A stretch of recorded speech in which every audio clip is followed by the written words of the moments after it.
이건 그야말로 가장 리얼한 야생 생존 프로그램입니다. 진정성 하나는 끝내주죠.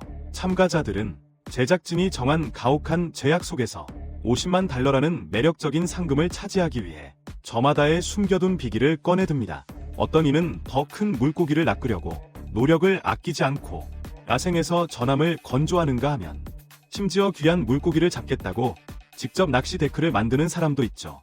이 대자연 속에서 말입니다. 이건 정말 옛말 하나 틀린 게 없다는 걸 보여줍니다.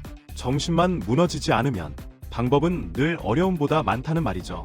만약 여러분이라면 징징 짜면서 끝까지 버티시겠습니까? 아니면 짐 싸들고 쿨하게 포기하시겠습니까? 시간은 어느덧 13일차. 생존자는 9명 남았습니다. 리사 씨의 호화 별장이 아직 미완성이라 임시 거처는 눅눅하기 짝이 없고 밤새 엉덩이가 축축하게 젖어버렸습니다. 그래서 새벽같이 일어나 속옷을 말리고 모닥불에 엉덩이를 들이대고 녹이고 있네요. 편집자는 문득 궁금해집니다.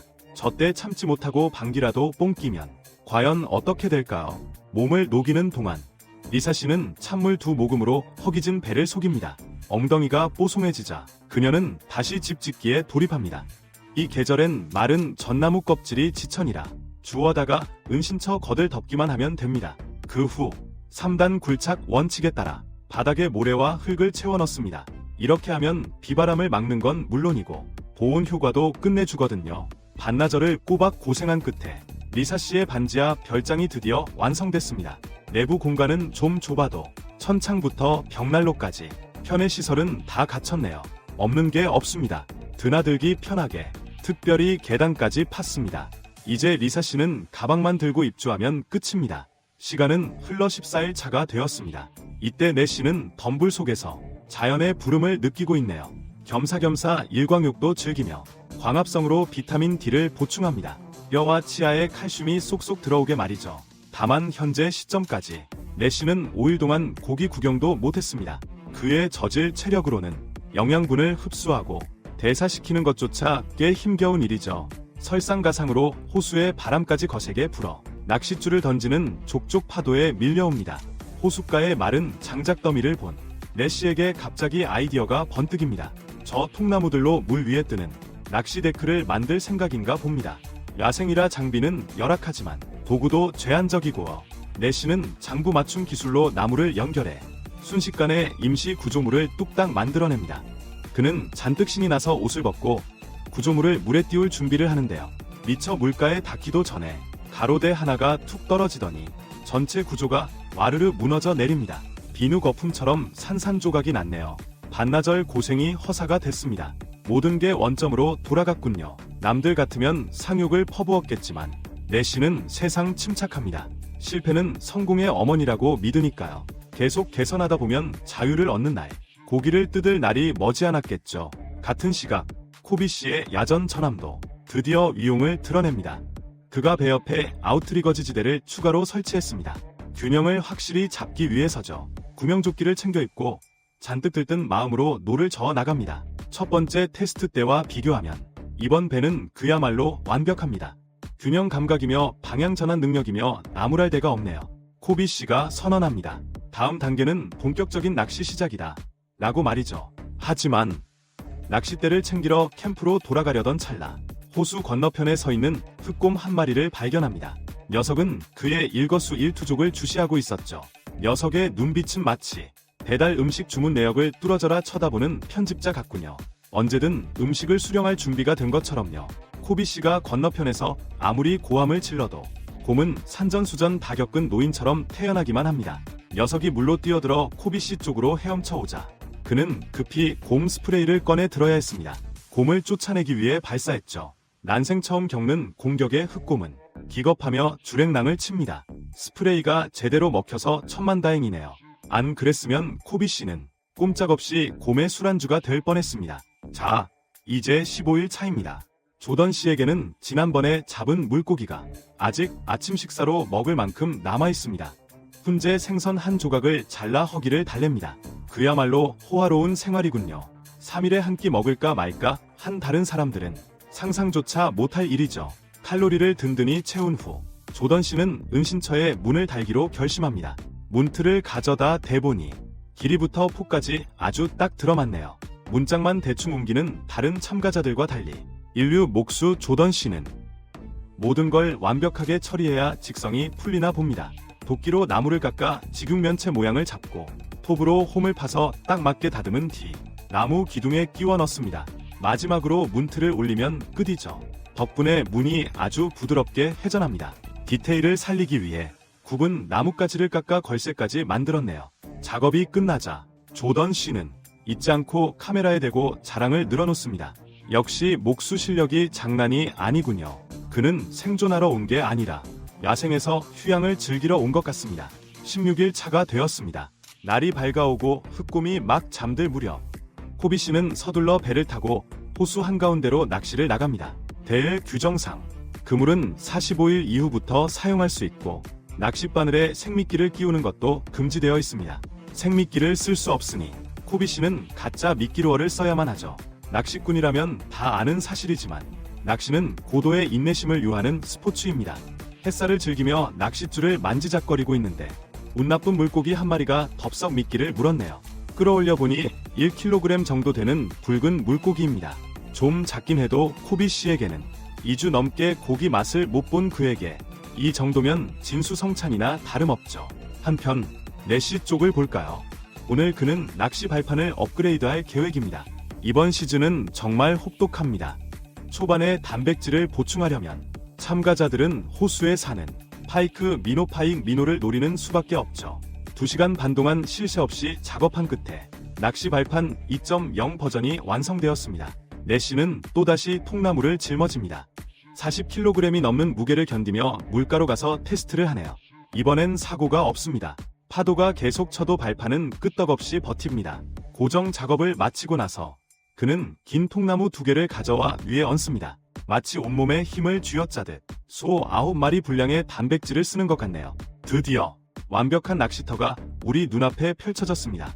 내시는 더 이상 지체하지 않고 바로 자동 낚시터 설치에 착수합니다. 물고기가 잡힐지 안 잡힐지는 이제 하늘의 뜻에 달렸죠. 기다리는 동안 내시는 캠프로 돌아가 소립차를 한솥 끓여 몸을 녹입니다. 고기를 먹지 못하는 날들엔 이 차가 그의 생명수이자 허기를 달래주는 유일한 수단이었죠. 어느덧 해가 뉘엿뉘엿 저물고 내시는 들뜬 마음으로 낚시 덫을 확인하러 호수로 향합니다. 놀랍게도 정말 성과가 있었네요. 작은 물고기 한 마리가 바늘에 걸려 있습니다. 비록 새끼 화이트핏이지만 하루 2마리 목표에는 포함되니까요. 매일 이렇게 2마리씩 잡는다면 그야말로 단백질의 자유를 얻는 거 아니겠습니까? 17일 차입니다. 기력이 너무 쇠해진 탓에 로즈 씨는 낚싯줄을 멀리 던질 힘조차 없어 지금까지 해초를 씹으며 근근히 버티고 있습니다. 하지만 그녀는 포기하지 않습니다. 야생 생활이 그녀를 한계까지 몰아붙여도 절대 굴복하지 않네요. 다른 방법이 없습니다. 로즈 씨는 전략을 바꾸기로 합니다. 호수에는 여전히 새끼 물고기들이 많으니까요. 그래서 그녀는 결심합니다. 저 작은 물고기들을 잡기 위해 통발을 짜기로 말이죠. 기필코 잡고 말겠다는 의지입니다. 그녀는 통발을 호수로 가져가 겨우 2m 앞에 설치합니다. 아이고, 맙서사. 여길 무슨 동네 무릉덩이로 아는 걸까요? 한편 조던 씨는 아주 특별한 작업을 하고 있습니다. 작은 오두막에서 집 같은 안락함을 느끼기 위해 가족들의 이름을 새기고 있군요. 이상한 점은 소개 영상에서 조던 씨가 가족이 3명뿐이라고 했다는 겁니다. 그런데 벽에는 4개의 이니셜이 있네요. 그의 이야기를 듣고서야 4번째 주인공이 막내딸이라는 사실을 알게 되었습니다. 안타깝게도 세상을 떠난 아이죠. 선천성 심장병을 앓아 생후 6개월 만에 2번이나 개흉 수술을 받아야 했습니다. 처음 몇 년은 아이의 삶에 웃음이 가득했지만 아이가 4살 되던 해 조던 씨의 순간적인 부주의로 그 작은 천사를 영원히 잃고 말았습니다. 그날 이후 죄책감과 자책감이 늘 그의 가슴을 짓눌러 왔습니다. 잊으려 해도 과거를 떠올릴수록 슬픔이 격렬하게 차오릅니다. 딸의 죽음은 평생 아물지 않을 마음의 상처가 되었죠. 치열한 내적 갈등 끝에 결국 조던 씨는 위성 전화로 기권 의사를 밝힙니다. 이제 돈과 명예는 모두 내려놓았습니다. 그가 원하는 건 오직 남은 시간을 가족 곁에서 보내는 것뿐입니다.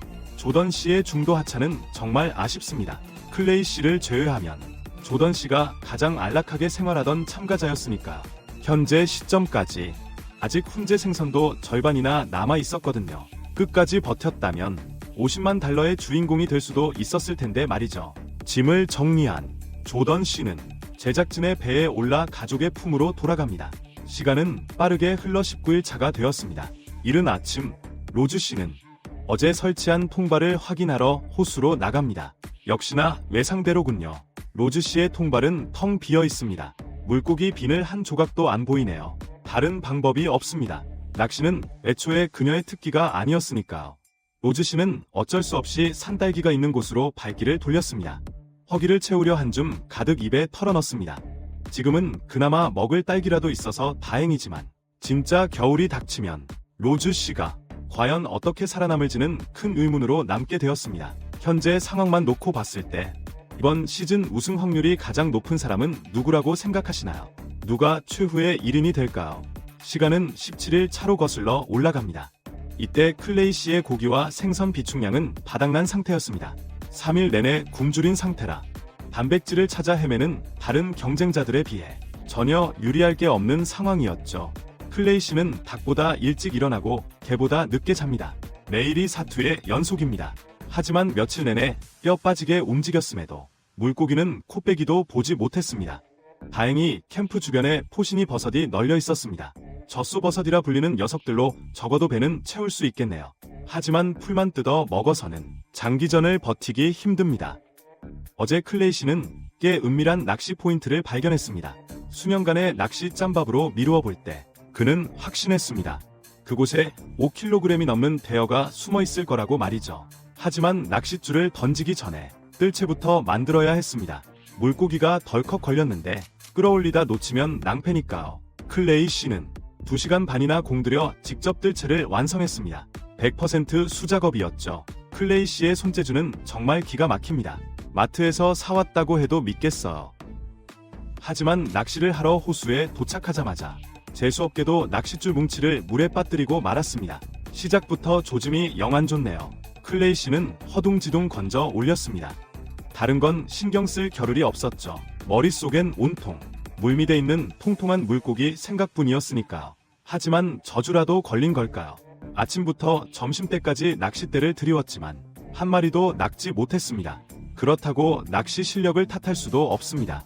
프로그램 규정상 생미끼를 쓸 수 없거든요. 물고기가 잡히느냐 마느냐는 전적으로 운빨에 달려 있습니다. 그렇다면 야생의 생존자가 이 구역의 주인공이 될 수 있을까요? 그 대답은 미센 씨가 증명해 보였습니다. 지난 며칠간 생존을 위해 미센 씨는 이 황무지를 이 잡듯이 뒤졌습니다. 하늘은 스스로 돕는 자를 돕는다고 했던가요? 드디어 강가에서 물달팽이 몇 마리를 찾아냈습니다. 양념도 필요 없습니다. 그냥 삶기만 하면 먹을 수 있죠. 비주얼은 좀 거시기하지만 풀뿌리를 씹는 것보단 훨씬 고급진 식사입니다. 하지만 이 정도 단백질로는 턱없이 부족합니다. 그녀의 몸이 겪고 있는 심각한 에너지 고갈을 메우기엔 역부족이죠. 물고기가 간절했던 미센 씨는 통발을 짜기로 결심했습니다. 통발이 완성되자 미끼도 넣지 않고 쿨하게 호수에 던져버리네요. 아마에스더 포드가 달팽이를 미끼로 쓰는 에피소드를 못 봤나 봅니다. 낚시란 게 원래 물고기가 제 발로 들어갈지는 미지수지만요. 통발을 던져놓고 미센 씨는 또 힘을 씁니다. 이번엔 원뿔형 야외 주방을 짓기 시작했죠. 가문비나무 가지를 이용해서 말입니다. 매일 먹는 거라곤 저지방, 저칼로리 음식뿐입니다. 신체 기능을 유지하기 위해 콧물까지 먹어가며 염분을 보충해야 하는 처지죠. 이 장면만 봐도 알 수 있습니다. 제작진이 참가자들에게 소금 따위는 절대 주지 않는다는 사실을요. 최근 그녀는 콧물이 점점 짜진다는 걸 느꼈습니다. 몸에서 염분이 심각하게 빠져나가고 있다는 신호였죠. 그래서 물고기를 잡는 게 가장 시급한 과제가 되었습니다. 부족한 에너지를 보충하려면 말이죠. 시간은 흘러 어느덧 오후. 미센 씨는 부푼 기대를 안고 통발을 확인하러 호숫가로 갔습니다. 하지만 현장에 도착하자마자 그녀의 눈에 들어온 건 덩그러니 놓인 통발뿐이었습니다. 언제인지 모르게 파도에 떠밀려 무트로 올라와 있었죠. 순간 미센 씨는 억장이 무너져 내렸습니다. 지난 며칠간의 개고생이 물거품이 되었다고 생각하니 50만 달러의 상금은 이제 실력보다는 기적에나 맡겨야 할 판이네요. 똑같이 낚시를 하러 갔지만 생존 교관 출신인 매 씨는 차원이 좀 달랐습니다. 나무 막대기를 낚싯대로, 돌멩이를 낚시추로 삼더니 아주 능숙한 폼으로 낚싯줄을 호수에 던졌죠. 두세 번의 시도 끝에 금세 작은 물고기의 입질을 감지했습니다. 메시는 서둘러 줄을 당겼습니다. 그런데 이게 웬일입니까? 줄을 끌어올리는 도중에 바늘이 호수 바닥 돌틈에 끼어버렸네요. 물가에 서서 한참을 당겨봐도 꿈쩍도 하지 않았습니다. 소중한 낚싯바늘을 잃을 수 없었던 메시. 결국 옷을 벗고 물속으로 뛰어들었습니다. 바늘은 건져 올렸지만 물고기 비늘 한 조각도 붙어있지 않았습니다. 정말 지질이도 운이 없네요. 고기는커녕 아까운 칼로리만 천이나 허공에 날려버렸으니까요. 그래도 오늘은 왠지 촉이 왔나 봅니다. 무조건 생선 파티를 할 수 있을 것 같은 예감이 든다나요. 지난번 실패를 교훈 삼아 자리를 옮겨 다시 낚시를 시작했습니다. 2시간 반의 끈질긴 기다림 끝에 드디어 1kg도 안 되는 붉은 물고기 한 마리를 낚았습니다. 심장은 쿵쾅거리고 흥분으로 손까지 떨려서 하마터면 이 귀한 단백질 덩어리를 다시 자연으로 방생할 뻔했네요. 망설일 틈이 없습니다. 당장 캠프로 돌아가 물을 끓이고 요리를 시작합니다. 어차피 최고의 식품 보관법은 내 뱃속에 저장하는 거니까요. 살코기를 다 먹고도 메시는 생선뼈까지 놓치지 않았습니다. 바삭하게 구워 오독오독 씹어 먹었죠. 정말 남김없이 싹 해치웠네요. 하지만 열흘 넘게 굶주린 배가 고작 200g도 안 되는 생선 한 마리로 채워질 리가 없죠. 그래서 메시는 야생 양파를 캐러 캠프 근처로 나갔습니다. 그런데 땅을 파다가 그만 근처에 있던 말벌 집을 건드리고 말았습니다. 가만히 있으면 벌들이 갈 줄 알았겠지만 사실 그 행동은 스스로 도마 위에 고기가 되겠다고 자처한 꼴이었죠. 산채로 뜯어먹히는 기분이랄까요. 결국 온몸이 퉁퉁 붓도록 벌에 쏘이고 말았습니다. 어둠이 내려앉은 밤, 메시는 텐트에 앉아 낮에 있었던 일을 곱씹을수록 화가 치밀어 오릅니다. 화가 나니 잡생각만 많아지죠. 아무리 생존 계획을 완벽하게 짠다고 해도 모니터 앞에 방구석 여포들이 물어뜯을 뻔하다고 느낀 겁니다. 댓글창이 온통 악플로 도배되고 실려 나가라는 소리가 들리는 것 같았겠죠. 결국 그는 참지 못하고 폭발해버렸습니다. 당신들이 여기 있어봤어. 무슨 자격으로 떠들어. 방구석에서 팝콘이나 씹으며 살만 디룩디룩 찌는 주제에 난 당신들 유이거리가 되려고 여기서 굶고 있다고. 뭐? 실려나가? 포기해. 실려나가라고. 웃기지마. 18일 차로 넘어갑니다. 바으씨는 아무래도 프로그램 잘못 찾아온 것 같네요. 처음부터 지금까지 생존 걱정은 안 하고 그는 오로지 건설과 자신만의 육아하는 검을 만드는 데에만 미쳐 있었죠. 오랫동안 제대로 된 식사도 하지 못한 탓에 몸이 눈에 띄게 야윈 게 보입니다. 오늘 드디어 그 휘어지는 검이 완성됐습니다. 손잡이를 달았을 뿐만 아니라 바으씨는 나를 날카롭게 갈고 마법까지 걸었네요. 위리함을 테스트하기 위해 나무 토막 하나를 찾아 실험에 나섭니다. 작은 칼을 나무 위에 대고 손으로 칼등을 톡 치니까 나무가 단숨에 쩍 갈라집니다. 오, 제법인데요. 근데 바이슨이랑 맞짱 뜨려고 만들었다더니 고작 장작패는 대 쓰고 있네요. 멀쩡한 도끼는 덧다 국 끓여 먹으려고. 아니면 도끼가 새끼라도 칠까 봐 아끼는 건가요? 지금까지 버틴 건 순전히 든든한 피지컬 뱃살 덕분이었습니다. 이제 단백질을 구하기 위해 그도 다른 참가자들처럼 낚시 그물을 짜기 시작합니다. 그런데 한창 뜨개질 산매경에 빠져있을 때 등 뒤에서 뭔가 씨한 느낌이 듭니다. 흑곰 2마리가 조용히 그를 노려보고 있었죠. 순간 아드레날린 폭발, 식은땀이 등을 타고 흐릅니다. 그는 급히 곰 퇴치 호루라기를 집어 힘껏 불었습니다. 날카로운 경음에 곰 2마리가 주랭랑을 칩니다. 정말 위험천만한 순간이었죠. 만약 저 호루라기가 불량품이었다면 바으씨는 이미 곰들의 술안주가 됐을 겁니다. 겨우 진정하고 생존을 확인한 뒤 바으씨는 직접 짠 그물을 들고 호숫가로 갑니다. 장작을 미끼로 썼던 생존의 어머니 에스더 포드와 달리 그녀는 땔감을 미끼로 썼었죠. 바으씨는 프로그램 규정을 칼같이 지킵니다. 자연물 외에는 절대 사용 금지니까요. 그래서 돌멩이 하나만 달랑 매달아 무게추로 씁니다. 그리고 물가에서 고작 1m 떨어진 곳에 툭 던져놓네요. 물고기를 무슨 동네 바보로 아나 봅니다. 저걸로 물고기가 잡히면 제 손에 장을 지지겠습니다. 지구가 네모나다고 맹세하죠. 어느덧 20일 차가 되었습니다. 내씨는 너무 심심해서 딸기옥은 수염나 만지작거리며 시간을 때웁니다. 오늘 날씨는 구름 한 점 없이 맑아서 낚시하기 딱 좋은 날인데요. 하지만 그는 나갈 생각이 없어 보입니다. 대신 꿀잠을 자기 위해 내쉬는 로프를 사용하기로 결심합니다. 사이먼 스타일 싱글 침대를 만드는 거죠. 먼저 직사각형 나무 틀을 짜고 로프를 일정한 간격으로 촘촘히 감습니다. 마지막으로 전나무 가지를 그 위에 깔아 쿠션감을 더한 사이먼 생존 매트리스를 완성합니다. 드디어 완성됐네요. 내쉬가 누워보더니 대번에 감탄사를 내뱉습니다. 너무 편해서 허리가 놀랄 지경인가 봅니다. 그리고 21일 차가 밝았습니다. 이센 씨는 여전히 제대로 된 식사를 못하고 있습니다. 꽤 오랜 시간 동안 말이죠. 허리띠를 졸라매며 억지로 버티고 있습니다. 처음 왔을 때보다 무려 8.5kg이나 빠졌네요. 단백질이 간절한 미센 씨. 이제 방법이 없습니다. 숲속의 작은 동물이라도 노려야 합니다.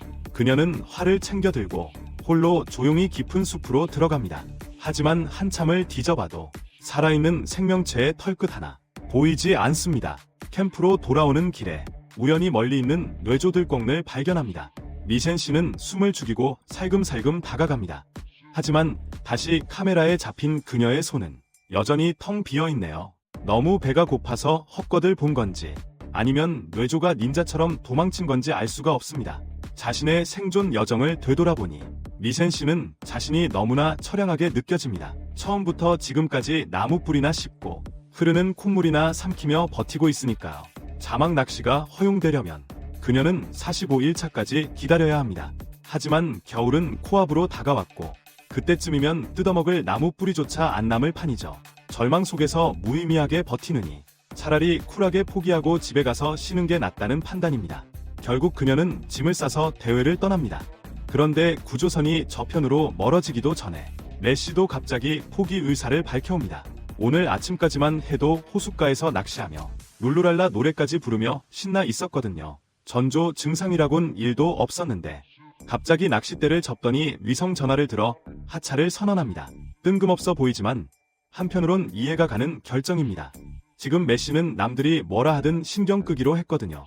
그저 마음이 시키는 대로 하고 싶을 뿐입니다. 굶다 먹다를 반복하며 구차하게 시간만 질질 끄느니 차라리 돌아가서 구직 활동을 하는 게 낫다는 거죠. 그는 젊고 유망한 생존 전문가니까요. 50만 달러를 버는 건 그저 시간 문제일 뿐입니다. 그렇게 단 하루 만에 2명의 참가자가 줄줄이 짐을 쌉니다. 반면 클레이 씨는 이 사실을 까맣게 모른 채 여전히 사냥에만 몰두하고 있습니다. 고기 맛본 지가 언젠지 기억도 안 날 지경이죠. 이번에 대형 사냥감을 잡아내지 못한다면 단백질 부족으로 다음 탈락자는 그가 될지도 모릅니다.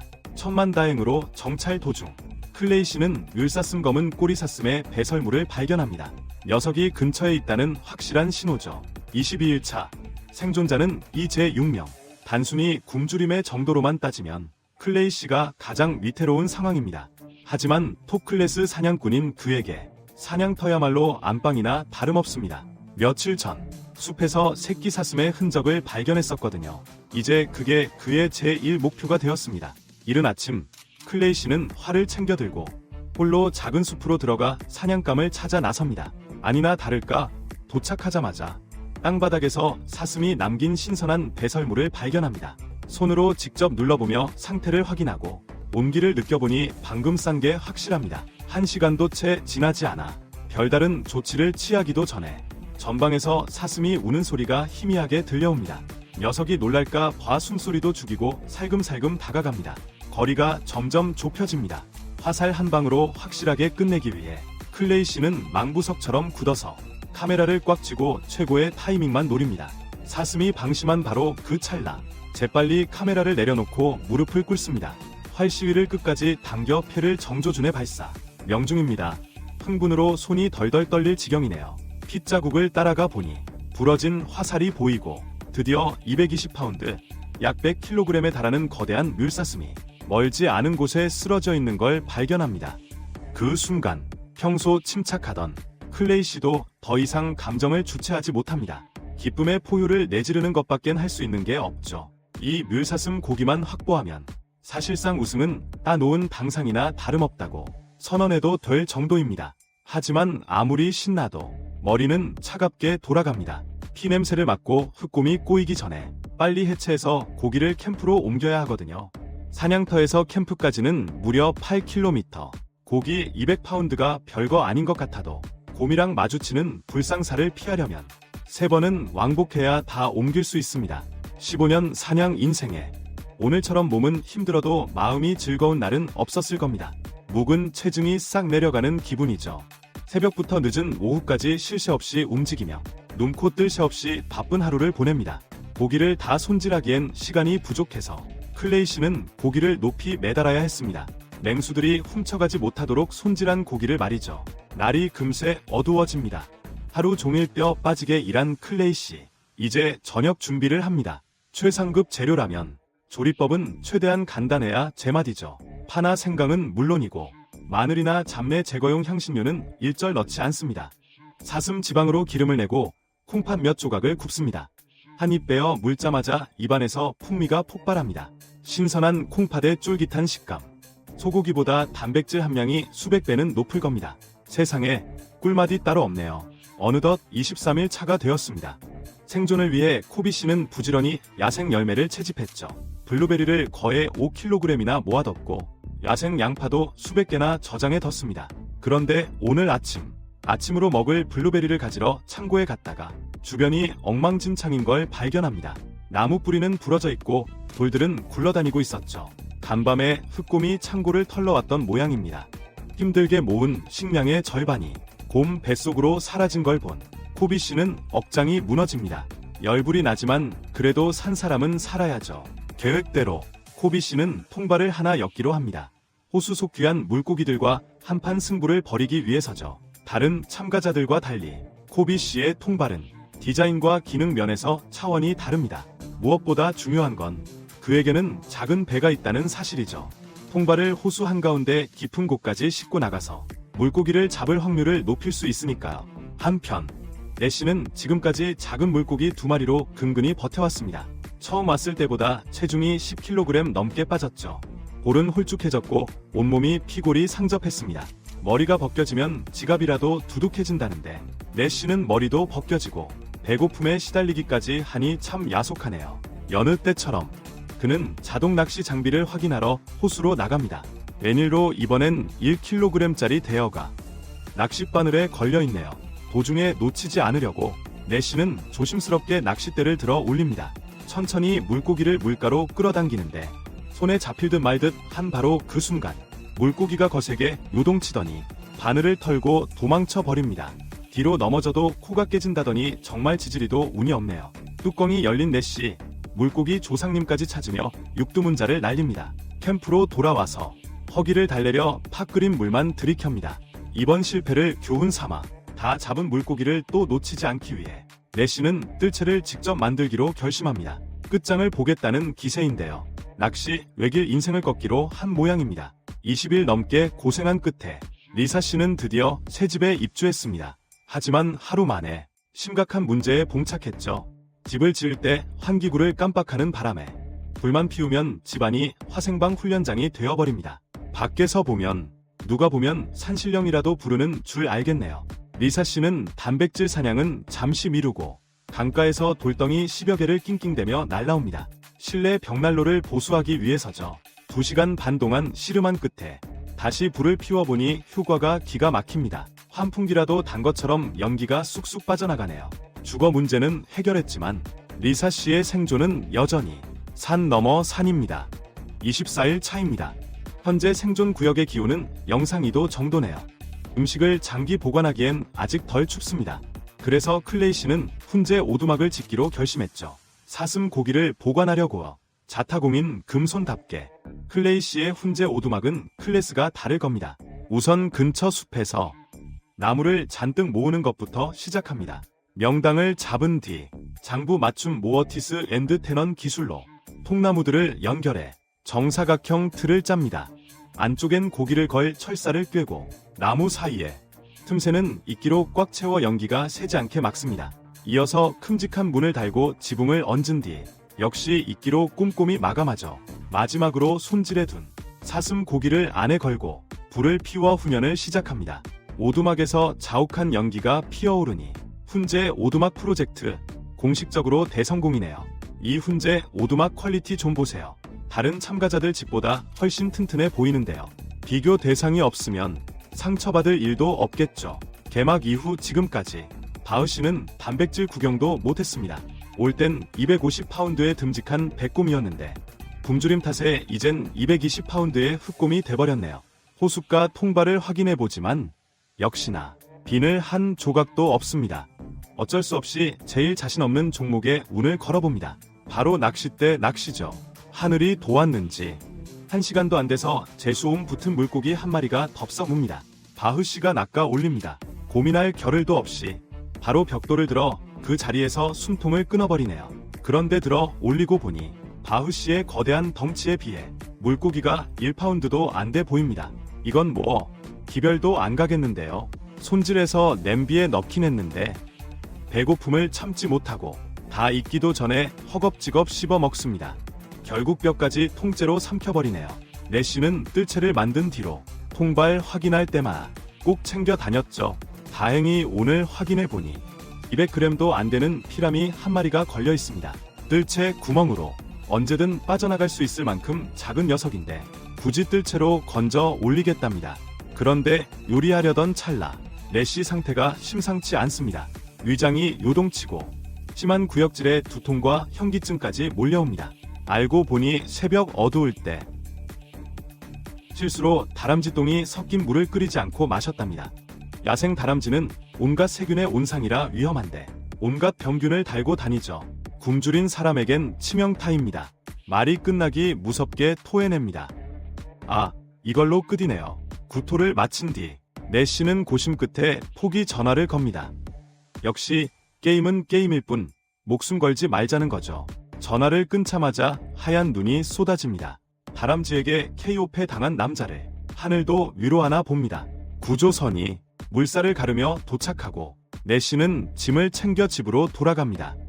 이 폭설은 겨울의 시작을 알립니다. 자망을 칠 수 있는 날까진 아직 20일이나 남았는데 과연 남은 사람들은 어떻게 버틸까요? 다음 화에서 만나요.